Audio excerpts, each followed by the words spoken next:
Ako si Karen Florendo, isang dalagang hindi binigyan ng pagkakataon na makasal sa taong mamahalin ko balang araw dahil sa kagustuhan ng aking ama at pumayag sa isang kasunduan. Buti na lang sa tulong ng aking ina ay nakatakas ako sa takdang araw ng aking kasal. Pero isang trahedya ang naganap, dahilan para tumalon ako sa aking sinasakyang barko. Hindi ko na malaman kung paano ako napadpad sa isang isla at makilala ang isang binata na siya palang may-ari ng buong isla at siyang nagligtas sa akin sa kapahamakan. Ano kaya ang gagawin ni Karen gayong hindi niya alam kung paano siya aalis sa islang iyon? Paano kung hindi lamang pala ito simpleng lalaki lang at may kaugnayan pala talaga ito sa kanyang buhay? Ngayon ay ang araw na nakatakdang ikasal si Karen sa lalaking kailanman ay hindi niya nakilala o nakita man lang. Dahil sa kagustuhan ng kanyang ama, kaya siya nahaharap ngayon sa isang kasalang walang pagmamahal. Isang kasunduan lamang. Wala sa isipan niya ang pagtutol, lalo pat kinatatakutan niya ang kanyang ama dahil kakaiba ito kapag nagagalit.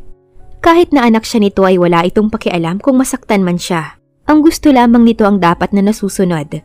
Kahit na humingi siya ng tulong sa kanyang mama, ay wala rin itong magagawa dahil hindi rin ito kayang labanan ng kanyang papa. Hindi na niya alam ang kanyang gagawin. Ang tanging magagawa na lamang niya ay ilabas ang sama ng loob sa pamamagitan ng pag-iyak. Tinitingnan niya ang sarili sa salamin at wala siyang pakialam kung masira man ang makeup niya dahil walang halaga sa kanya kung ano man ang itsura niya dahil sa totoo lang, luha, lungkot, kaawa-awa, yan ang mababanaag sa mukha niya. Wala siyang pakialam kung hindi siya maganda sa kanyang kasal. Hindi ito ang pinapangarap niya. Hinding-hindi. Dahil hindi niya ito kagustuhan. Gusto niyang tumakas ngunit alam niya na wala ring magagawa iyon dahil pinababantayan siya ng kanyang papa. Anak? Tawag mula sa kanyang ina. Nagpahid agad siya ng kanyang luha at bumaling sa kanyang mama na naaawang nakatingin sa kanya. Pilit nang umiti siya rito at nagbaba ng tingin habang nakatingin sa mga kamay niya na nakapatong sa hita niya na nanginginig. Patawarin mo ako dahil hindi man lang kita maipagtanggol sa papa mo. Patawarin mo ako dahil lagi na lamang akong sunod-sunuran at wala man lang magawa sa mga gusto niya kahit labag sa kalooban mo. Puno ng lungkot at pagkaawa ang boses ng kanyang ina. Nag-angat muli siya ng tingin dito at umiling sa kanyang ina. Nasa pag-iling niya ay nagpapahiwatig ng pagtutol sa sinabi nito. Hinawakan niya ang kamay nito na bakas ang kinis at lambot. Kahit naman na mahigpit ang kanyang papa at lagi itong nasusunod, ay alagang-alaga pa rin nito ang kanyang mama. Alam niya na mahal ng papa niya ang mama niya at ganoon din ang mama niya rito. Hindi niya lang alam kung saan ba nakuha ng papa niya ang pagiging mahigpit nito sa kanila. Bumagsak muli ang luha niya habang nakatingin sa kanyang mama. Suot na nito ang damit na isusuot sa kasal niya. Maamo ang mukha ng kanyang mama. Makikita rito na parang hindi man lang ito tumatanda sa lumipas na mga panahon. Wala po kayong kasalanan. Alam ko na gusto niyo akong tulungan ngunit natatakot din kayo kay papa. Siguro ito ang tinadhana sa akin. Baka pag nagtagal ay matutunan ko na mahalin ang lalaking ipakakasal sa akin. Hindi pa kasi niya nakikita ang itsura ng mapapangasawa niya kahit kailan. Pangalan lamang ang sinabi ng papa niya sa kanya, Franco, at pangalan pa lang pang matanda na. Kaya nga iniisip niya na baka ka-business partner ito ng papa niya na halos kaedad na nito. Na kailanman ay hindi niya matatanggap na magpakasal siya sa ganoong edad ng lalaki. 20 pa lang ang edad niya at kapag nagkataon, baka hindi asawa ang itawag niya doon, kundi tatay. Hindi anak, hindi ko kaya na makita ka na nasasaktan. Ayoko na muling matakot kung ikaw din pala ang masasaktan. Saktan man ako ng ama mo, pero hindi ko nagugustuhin na ikaw ang magdusa. Puno ng diing sabi ng kanyang ina. Pinalis niya ang luha niya at tumingin siya sa kanyang ina habang naguguluhan. Bumilis ang tibok ng puso niya. Tila siya kinakabahan sa sinasabi nito. Anong ibig ninyong sabihin, mama? Kuryosidad niyang pagtatanong. Humigpit ang kapit nito sa kanyang mga kamay at seryoso siyang tinignan sa mga mata.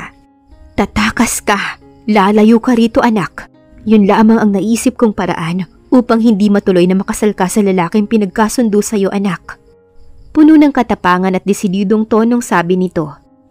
Kilala niyo po ba ang sinasabi ni papa na pakakasalan ko? Nahihirapan niyang tanong. Hindi anak, dahil maging sa akin ay itinago iyon ng iyong papa. Tila napaka-importante naman ng taong yun para lang pagtakpan pa ng papa niya.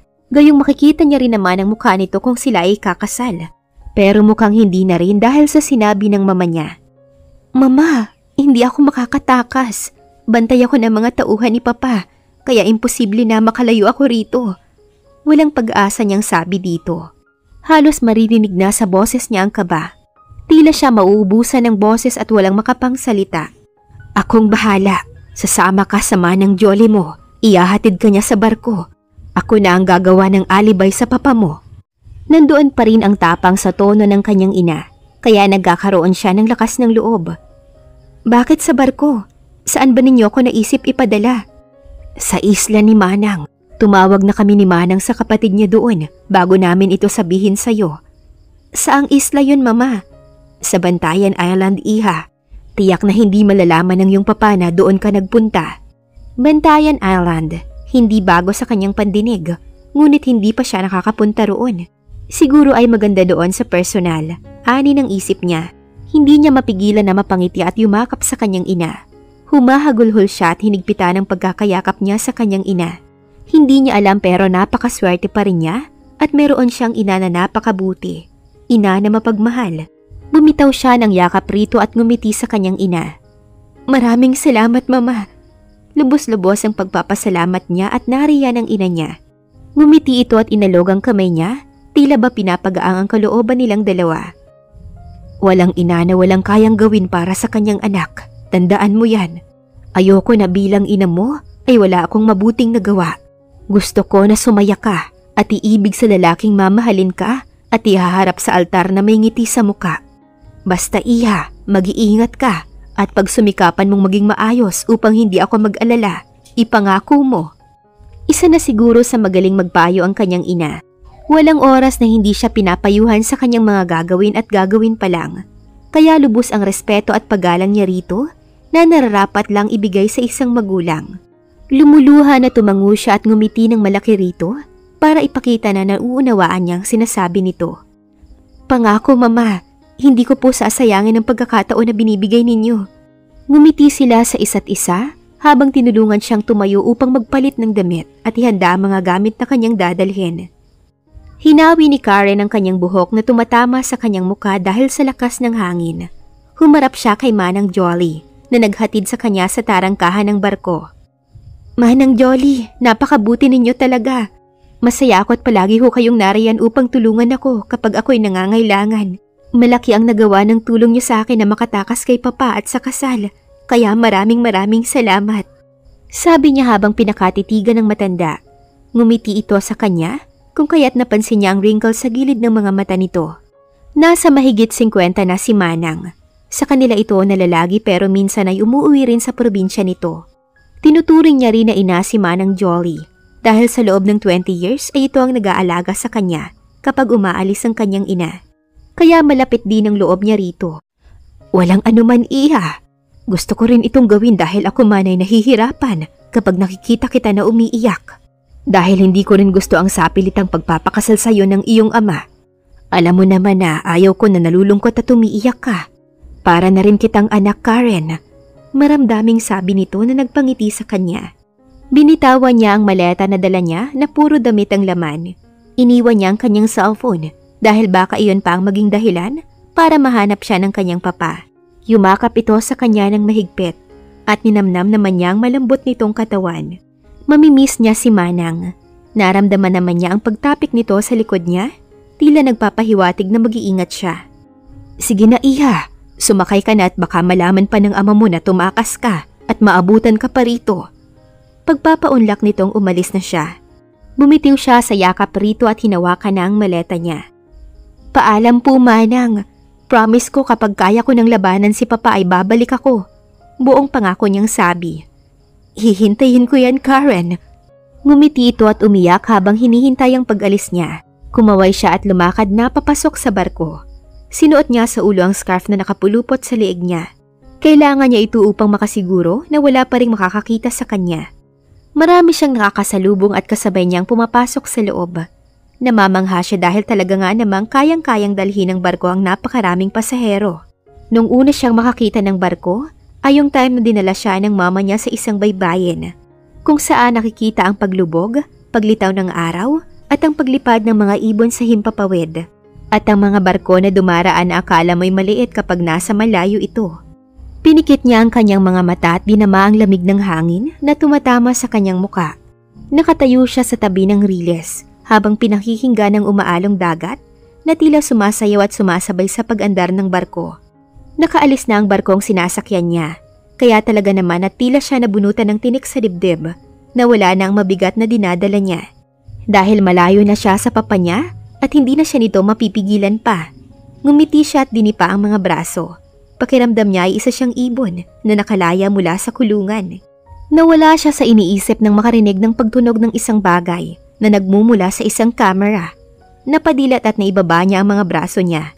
Tumingin siya kung saan ang galing ang tunog na yun. Nakita niya ang isang lalaki na may nakatapat na kamera sa kanyang muka, kaya hindi niya makita ang itsura nito. Kinabahan siya bigla at naisip na lumakad upang makalayo dito. Dahil baka isa ito sa mga taong inuntusan ng papa niya upang sundan siya. Baka nagre-report at nagsisend ito ng picture sa papa niya at sabihin na narito siya. Ayaw niya na mangyari yun. Lumakad siya at pasimple na tumingin dito dahil baka sinusundan siya nito.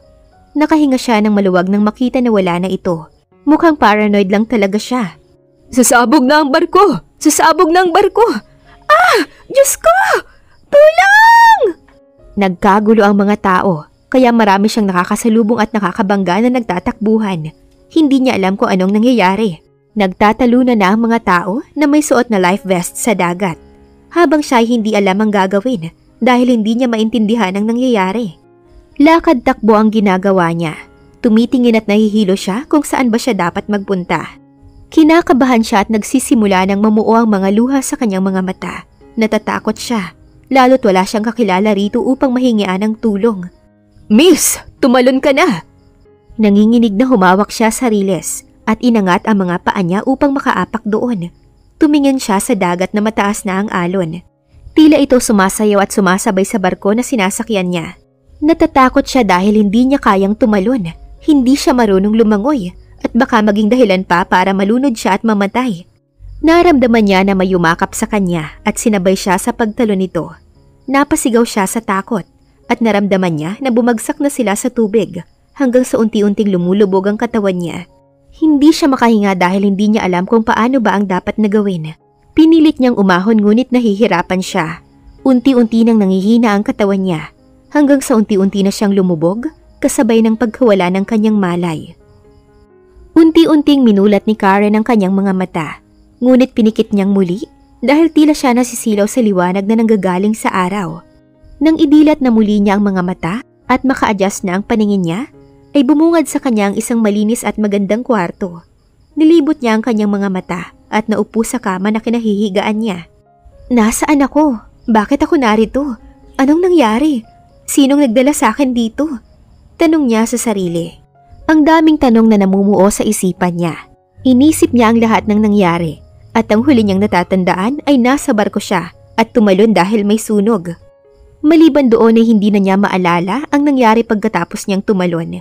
Inilibot niya ang tingin sa paligid ng buong kwarto. Malamig sa mata niya ang cream and white theme ng room. Maganda rin ang mga muebles na kagamitan na halata mo na mamahalin ng bawat isa. Queen king size bed ang kama at black and white ang color ng comforter na sobrang laki para higaan lamang ng isang tao. Tumayo siya at napatingin sa kanyang suot. Nanlaki ang kanyang mga mata dahil panlalaking t-shirt na halata mong matangkad ang nagmamay-ari nito. Tapos boxer short pa yata nito ang pinasuot sa kanya.